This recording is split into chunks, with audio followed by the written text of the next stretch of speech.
सलामकुम। मेरे निक्के निक्के 4 बच्चे हैं। मेरा मर्द मजदूरी करता, काम लगता नहीं है। तो साड़ी इमदाद करो, सानू इमदाद की जरूरत है। तो साड़ी मेहरबानी करो, साड़ी मेहरबानी। पानी से बारिश शारिश की वजह से, मौसम की वजह से काम लगता नहीं है। मजदूर बंदा मेहनत लगती नहीं, थोड़ा मजबूर है। साढ़े कोल पैसा है नहीं जेड़ा सा बच्चों को रोजे पानी दे देवी। साढ़े कोल कुछ है नहीं जेड़ा सा बच्चियां देवी। साढ़े बच्चे सुबह दे रोवन लगे। साढ़े कोल 10 रुपये ही नहीं, असी जेड़ी बच्चों चीज़ लैके दे देवी।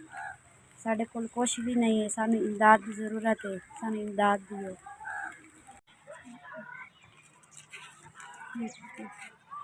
2 3 4 5 बच्चों की इमदाद की है। अल्लाह तेरिया परेशानियां दूर करे, अल्लाह तेनू हाज करावे। पैसियां तो करे सा, बच्चे सुबह दे भुखे वधे आन, आटा शट्टा ले सा, बच्चियां खवाई सा। सुबह दे बच्चे रोवन लगे, तेन दुआएं करे सा। अल्लाह तेनू हाज करावे, अल्लाह तेन सुख देवे। इया तेन दुआ करे सा, तेरी मेहरबानी हो सी। SPS 5000 में इधर तुसी पहुँचाया है।